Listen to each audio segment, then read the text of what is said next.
sore teman-teman. Jumpa lagi dengan saya Nyoman.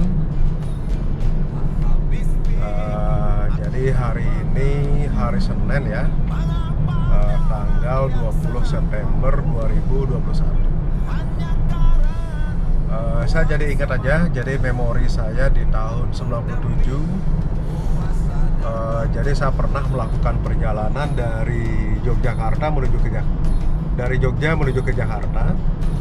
Jadi karena di tahun 97 itu saya pernah membuka sebuah usaha rental mobil di Jogja. Jadi sambil mengisi waktu, sambil menunggu waktu wisuda ya, jadi mengisi kekosongan, saya buka usaha rental mobil di Jogja. Nah, ada salah satu teman kami minta dicarikan armada dan diantar ke Jakarta. Jadi mereka rombongan kalau tidak salah bertiga.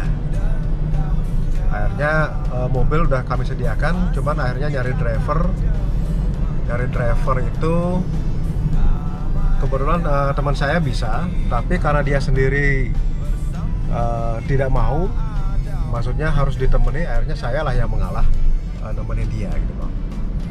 Nah, singkat cerita akhirnya oke, jadi waktu yang ditentukan sudah deal dan sewa juga sudah deal. Akhirnya kita berangkat dari Jogja menuju ke Jakarta. Kalau tidak salah itu persiapannya jam sore, jam 6:30 kita persiapan, jam 7 lebih itu kita udah berangkat ke Jakarta.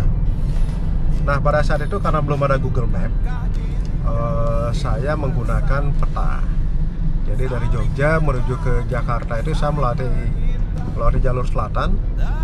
Jadi kita sempat mampir dulu makan di daerah Kebumen kalau tidak salah. Nah, terus lanjut. Jadi perkiraan saya pada saat itu nanti akan tembus di Pantura, itu di Brebes, di Tegal, di Brebes. Nah, terus dari sana mestinya jalur Pantura menuju ke Jakarta. Nah, sebetulnya sudah bisa kita prediksi. Jadi waktu tempuhnya kalau dari Jogja, dari selatan, terus nanti tembus Pantura, terus sampai ke Jakarta itu kurang lebih sekitar 12 jam gitu loh. Nah, di sini saya mengalami sebuah kejadian yang benar-benar tidak bisa saya lupakan sampai dengan sekarang. Dan ini pun masih menjadi misteri buat saya. Nah, jadi pada saat itu jadi saya dengan almarhum Putu Chandra namanya ya. Jadi kami berdua yang nyetir, maksudnya secara bergiliran, dan mereka yang nyewa itu di belakang ya. Pada saat itu kalau tidak salah pakai Isuzu Hybrid, Isuzu Panther Hybrid Sporty.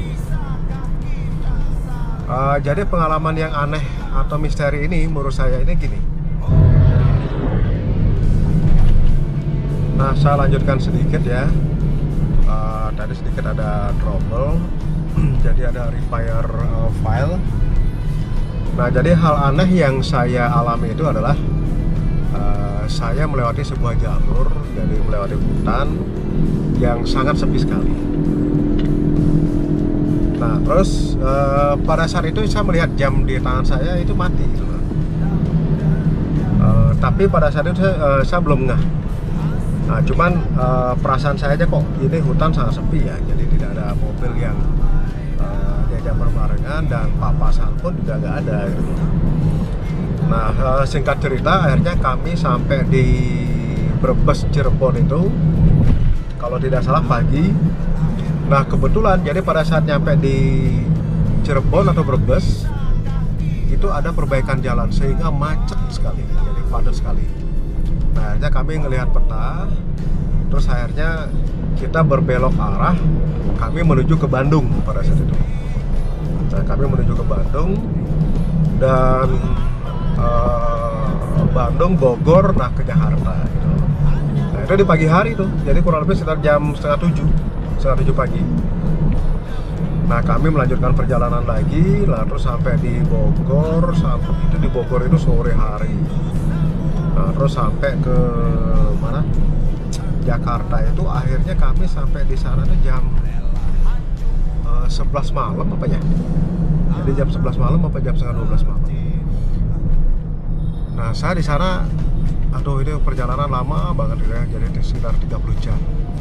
Jadi kami dari Jogja menuju ke Jakarta perjalanan 30 jam. Nah terus kami ngedrop dulu di rumahnya. Nah setelah itu dia cuma sebentar aja kok, jadi kita nunggu sebentar, mungkin nggak sampai 1 jam kok. Nggak sampai 2 jam, jadi cuma 1 jam kalau nggak salah. Nah setelah itu kami balik lagi, jadi cabut, jadi hanya ngambil barang pada saat itu. Nah kami melanjutkan perjalanan balik dari sana menuju ke Jogja dari jam 2 ya, jam 2 pagi. Dan kita pun sampai di mana? Sampai di Jogja itu kurang lebih sekitar jam 7 malam. Nah ini menurut saya wajar, jadi kita nyampe di Jogja itu sekitar ya mungkin perjalanan 15 jam, 16 jam lah maksimal. Prediksi saya sudah pas gitu loh. Nah sesampainya di Jogja, keesokan harinya akhirnya mobil saya serahkan kepada yang punya rental. Nah waktu itu pun saya belum ngeh. Nah yang punya itu kebetulan juga nanya gitu loh. Nanya, Mas gimana mobil ada gangguan nggak? Saya bilang, ya Bu, ini ada di roadnya. Pada saat itu saya merasakan ada sedikit kurang pas dan kocak ya. Nah sempat pintunya kebuka gitu loh. Jadi pada saat kami nikung, jadi kelihatannya pengait kuncinya kurang kenceng sehingga pintunya kebuka dan segera saya tarik dan untuk nutup kembali. Nah saya bilang cuma itu aja jadi kendalanya. Oh ya syukurlah Mas, dia bilang itu. Karena akhirnya ibunya cerita karena di beberapa waktu yang lalu ini mobil sempat didoakan oleh orang Bali, jadi dibantenin gitu loh. Kenapa didoakan gitu Bu? Ya karena katanya ada gangguan gitu loh. Nah pada saat itu pun saya masih belum ngeh gitu loh. Jadi yang aneh lagi, jadi saya melihat jam di tangan itu ternyata sudah hidup. Dan hidupnya pun sudah pas dengan jam pada saat itu saya lihat. Kalau nggak salah jam 8 pagi ya. Dan saya lihat jam itu, loh jam 8 ini. Loh kok pas? Dan saya ingat jamnya mati sebelumnya itu loh. Nah itulah jadi dua kejadian ini yang menurut saya juga masih aneh ya, masih misteri. Cuman sebetulnya pada saat itu saya masih belum ngeh gitu loh teman-teman. Jadi setelah beberapa bulan, jadi saya setelah ingat lagi perjalanan itu dan saya merasa oh ini perjalanan cukup aneh. Apakah saya salah jalur atau bagaimana ya? Saya belum tahu. Nah jadi demikianlah, jadi sedikit cerita dari saya sharing ya. Nah kembali lagi, jadi teman-teman yang sering adventure, sering bepergian, saya rasa pasti akan punya cerita-cerita lah. Nanti mungkin bisa saling sharing jadi di tempat saya, atau mungkin teman-teman yang sudah punya channel YouTube ya silahkan bisa sharing ya. Nah pesan saya sih kalau kita sebelum bepergian, kita ya memang sebaiknya harus doa dulu, memohon keselamatan, memohon kelancaran, dan yang penting hati kita juga tetap tenang. Jadi itulah sharing saya, jadi pengalaman yang real, yang tidak pernah saya lupakan sampai dengan saat ini. Jadi baik, mungkin itu aja sedikit sharing dari saya ya. Jadi mudah-mudahan berguna buat saya pribadi dan teman-teman. Jadi mungkin ke depan kami akan sharingkan lagi hal-hal yang tentunya yang menarik atau unik, atau mungkin berupa teknologi atau fitur-fitur yang lain. Jadi mungkin itu aja sore hari ini kami sharing. Sampai jumpa di lain kesempatan dan salam safety driving.